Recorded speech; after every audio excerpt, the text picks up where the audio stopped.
Today I'm in Lisbon comparing two of my favorite travel cameras right now.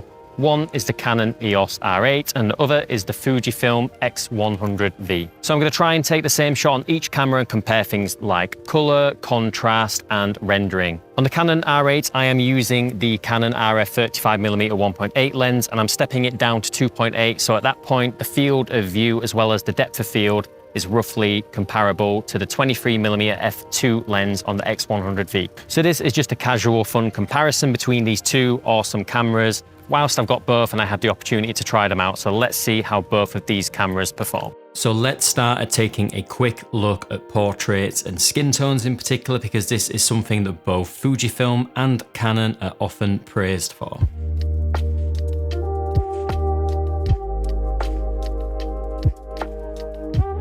The first shot of Rachel here shows just how similar both these cameras are, with the Canon generally being a little bit more contrasty straight out of camera, but let's take a closer look.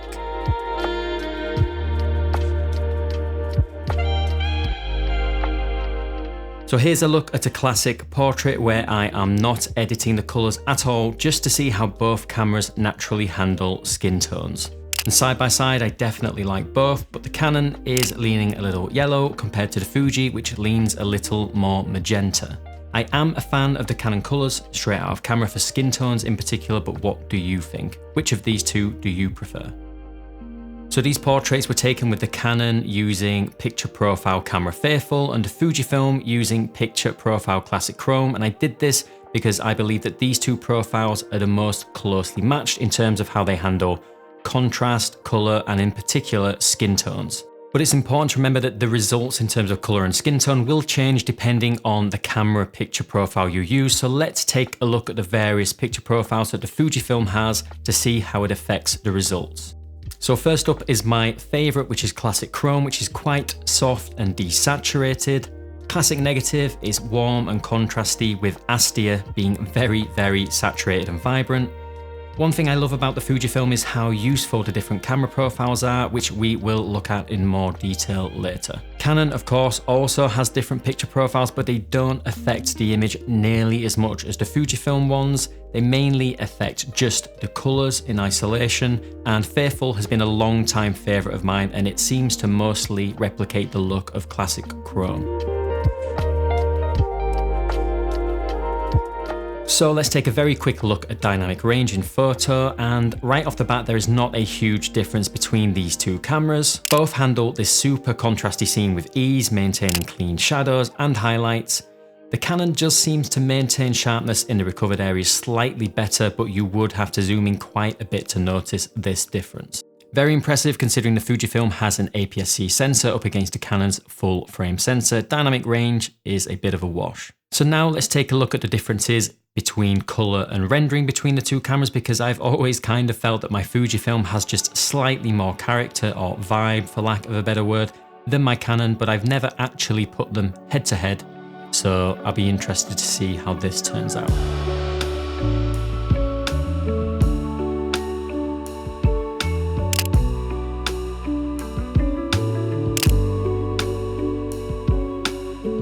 So side by side, the consistent difference I always notice between Canon and Fujifilm is the difference in saturation and contrast. The Fujifilm gives a soft look and it tones down overly prominent saturated colors in the image. The Canon is consistently warmer too, which although it makes for a pleasing image, it is just not particularly accurate.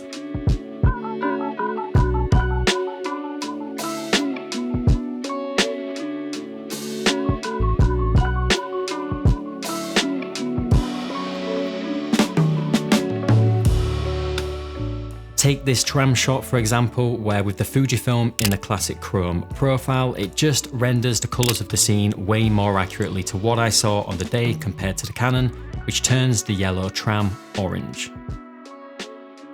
So speaking of that Fujifilm character or vibe I mentioned earlier, I've just always found that Fujifilm seems to have this strange ability to make flat and boring scenes more interesting compared to other cameras.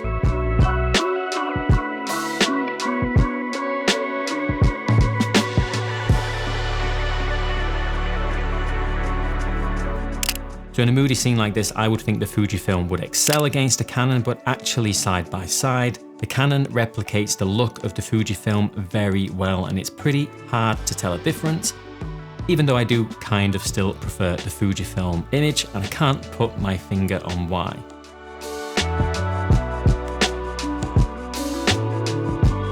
So again, side by side in a scene like this with no prominent colors to examine, I can't really put my finger on it, but the Fujifilm just captures scenes in a more of an interesting way, straight out of camera at least. The Fujifilm just seems to impart a look, whereas the Canon captures the scene in a pretty faithful yet sterile way. Of course, you can make the Canon look just like the Fujifilm in post, like I have here, but straight out of camera, the Fujifilm just imparts more character on the image.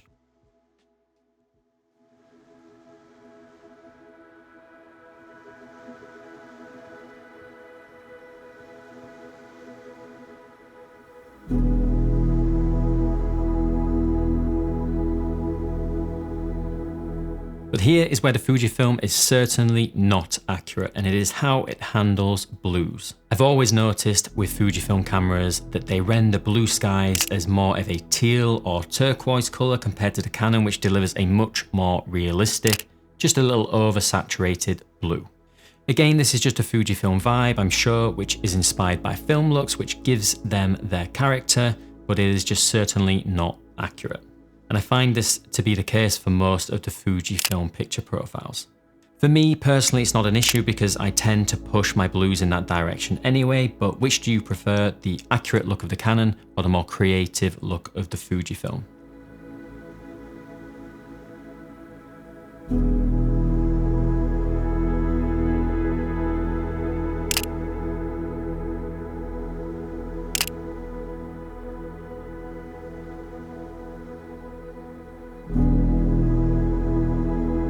So today's video is sponsored by Squarespace, and I have trusted Squarespace for years to be the best platform for my online portfolio and for growing my wedding photography business. From day one, using Squarespace to build my website has been seamless and simple thanks to its easy to use fluid engine, meaning no prior experience in website building is necessary to create a professional looking website. Squarespace's customizable galleries allow me to showcase my work to potential clients, whether that's on my personal portfolio or on my wedding photography website. Squarespace also offers all the tools that you need to create your own online store and start selling both physical or digital products. So if you're ready to dive in and start creating your own perfect website with Squarespace, head on over to squarespace.com/JamesReader to get 10% off your first purchase of a website or domain using the code JamesReader.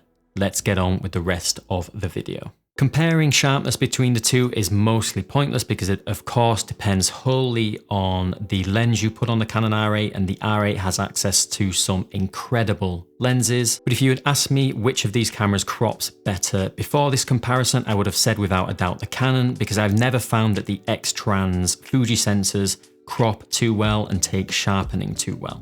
But actually taking a look side by side shows that again they are very close, with the X100v looking actually a little bit sharper at 400% up against this RF 35mm 1.8 step down.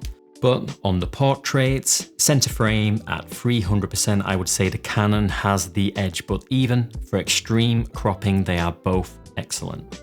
As I said earlier, the X-Trans sensors of the Fujifilm cameras don't take sharpening particularly well, especially in Lightroom. You can improve this by using Capture One, which seems to have a slightly better sharpening algorithm tuned to Fujifilm sensors, but even then I found that it is not as good as the competition, but that will offer you some improvement. One area where the Fujifilm wins hands down as a travel camera is in its straight out of camera JPEGs. On Fujifilm cameras in general, you have a much greater control over creative options for straight out of camera images, for things like grain, color, clarity, saturation, and how the camera processes dynamic range, shadows, and highlights. Whereas on the Canon, you do have some basic controls over the JPEGs, over things like sharpness and saturation, but you have nowhere near the creative options of the Fujifilm, which makes for amazing, ready to go straight out of camera images, which is of course great for when you're traveling and don't want to do too much editing. The camera profiles themselves, as I mentioned earlier, are a great example of this. Look how each of the Fujifilm's profiles alter not just the color, but the contrast and even dynamic range and how it handles highlight roll-off. The possibilities are endless with the Fujifilm, whereas on the Canon, the picture profiles make very little difference other than some subtle color changes, mainly again in saturation. We'll quickly compare video between the two cameras, but in general the R8 is the much superior video camera, offering 10-bit color across the board against the Fujifilm's 8-bit color. The 10-bit color in the Canon means it takes better advantage of the log profile compared to the Fujifilm's f-log profile, and it also has more frame rates and longer record times. But that doesn't stop the Fujifilm from putting out a very nice image though. And one area that the Fujifilm definitely wins against the Canon, in video at least, is that you have very good control over how the camera processes the video internally. Eterna is a great picture profile, for example, for a mostly finished look, straight out of camera, with decent dynamic range, and the Fujifilm X100v has a very sharp image too. Here's a look at the Canon, where the image is excellent on the R8. It has better dynamic range thanks to the C-Log3 profile. Like I said, the Fuji does have a log profile, but I wouldn't use that on the 8-bit footage. But still, side by side, which look do you prefer straight out of camera? So now let's look at ergonomics and usability, where there is a trade-off between ergonomics and size between these smaller travel cameras. And the Fujifilm definitely sacrifices ergonomics in the name of a much smaller size, as there is no real grip and it can be quite uncomfortable to hold for a long period of time, which is why people tend to add things like third-party thumb grips or grips in general. And in my opinion, Canon has managed to strike the best balance between reducing size and weight whilst maintaining good ergonomics with the R8.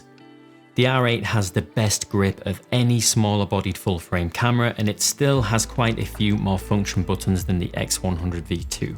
The Fujifilm is, however, definitely the more fun camera to use thanks to its cool vintage styling and tactile dials.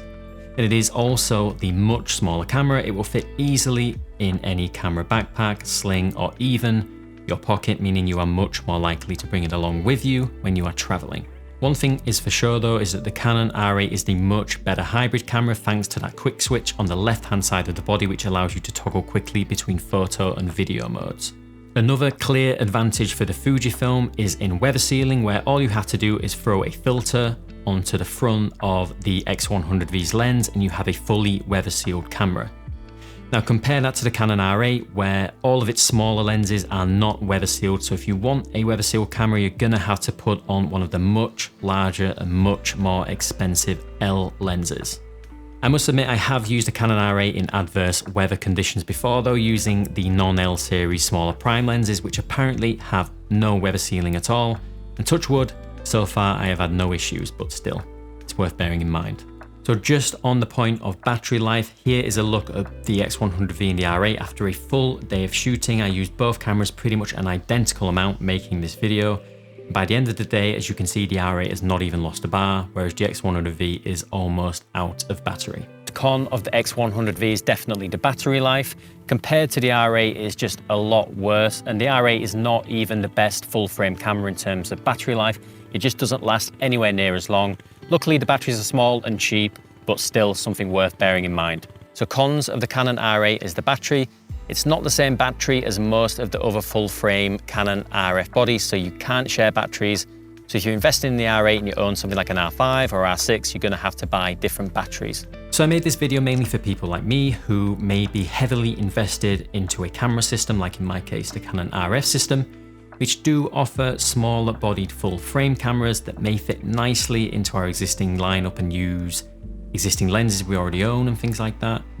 Or is it better to look outside of the brand you're in at Fujifilm, which obviously offer a lot of smaller cameras and a lot of smaller lenses, and integrated lensed cameras like the X100v, which on paper look like the perfect travel camera. The final con of the X100v is price and availability. So right now you cannot buy this camera at retail, so you're going to have to look at the used market where they are way overpriced right now on things like eBay.